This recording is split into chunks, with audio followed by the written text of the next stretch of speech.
AITA for refusing to rehome my dog because my friend's child is allergic. I, 32F, have had my golden retriever, Milo, for 6 years. I got him during one of the hardest times of my life, when I was dealing with the loss of a parent and an unexpected breakup that left me completely alone in a city I had just moved to. I had no family nearby, no real support system, and was sinking into one of the worst depressive episodes I've ever experienced. Milo was my light in all of that. I got him as a puppy, trained him myself, and he became my constant. He's incredibly well-behaved, sweet, and friendly, the kind of dog that people stop on the street to pet because he's just that lovable. I work from home, so we're together all the time. He sleeps in my room, follows me around the house, and genuinely feels more like a child to me than a pet. I own my home, a modest but comfortable place with a big yard. There's a detached guest house on the property that I normally rent out, but I'd been between tenants for a few months. That little fact became very relevant when one of my closest friends, Erica, 34F, and her husband, Jake, 36M, found themselves in a tough spot. Erica and I have been friends for over a decade. We met in college, and even though life took us in different directions, we always stayed close. She and Jake have a 5-year-old daughter, Lily, and while I don't have kids myself, I love Lily to pieces. I've been around since she was born, and she even calls me Annie. A few months ago, Erica and Jake hit a financial crisis. Long story short, they had to leave their rental unexpectedly due to their landlord selling the property, and they were scrambling to find something affordable. With rent prices through the roof, they were struggling. They had a temporary option to stay with Jake's parents, but that was several hours away, and Erica didn't want to uproot Lily from her school if she could help it.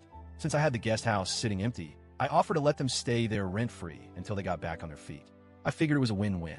They'd have a place to stay, Lily wouldn't have to change schools, and I wouldn't have to worry about finding new tenants right away.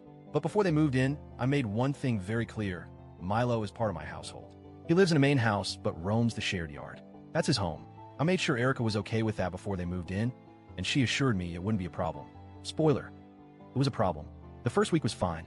They settled in, and I honestly thought it was working out well. Then, one evening, Erica sat me down and told me there was an issue.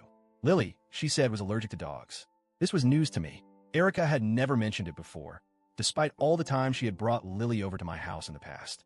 But apparently, it wasn't a severe allergy, no anaphylaxis, nothing life-threatening. She would just get itchy and sneezy when she was around Milo for too long.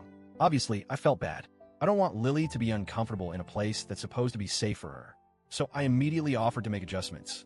I told Erica that I'd keep Milo out of the guest house entirely, and even suggested getting an air purifier to help with allergens. I was more than willing to work with her on this. But that wasn't enough. Erica told me that even having Milo in the yard was too much of a risk, and that I needed to rehome him entirely if I wanted them to stay. I actually laughed at first. Like, I genuinely thought she was joking. I said, "Wait, you're not serious, right?" She was. She told me that Lily's health had to come first, and that as a parent, she couldn't put her child in an environment where she was constantly exposed to allergens. She said that if I truly cared about their well-being, I would make the sacrifice. I was stunned. I reminded her that I was doing them a massive favor by letting them live here for free. I told her that I understood Lily's allergies were frustrating, but Milo is my family, and I wasn't just going to give him away. That's when she got emotional. She said I was choosing a dog over a child, and that if I had kids of my own, I'd understand how selfish I was being.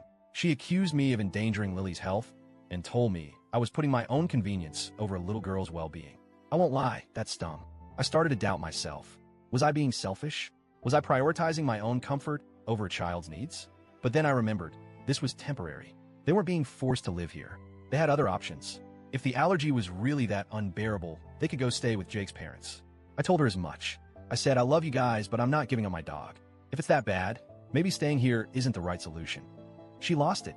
She called me heartless, accused me of not caring about them, and stormed out. That night, they packed up and left to stay with Jake's parents after all. Since then, Erica has barely spoken to me. She'll send the occasional passive-aggressive text, but she's clearly furious. Some of our mutual friends think she was way out of line for demanding that I rehome my dog, but others have taken her side, saying that as someone without kids, I don't understand, and that I should have tried harder to compromise. But what was I supposed to do? I did try to compromise. I offered to keep Milo away from them, to get an air purifier, to do whatever I could short of giving him away entirely. But that wasn't enough for her. I feel guilty because I never wanted things to end like this. I hate that Lily was uncomfortable. I hate that my friendship with Erica is probably ruined. But at the same time, I can't imagine giving Milo up. He's my best friend, my family, and she expected me to just let him go because they needed a temporary place to stay? I don't know. Maybe I really don't get it because I don't have kids. Maybe I should have tried harder. Maybe I should have just let them go without the argument and saved the friendship.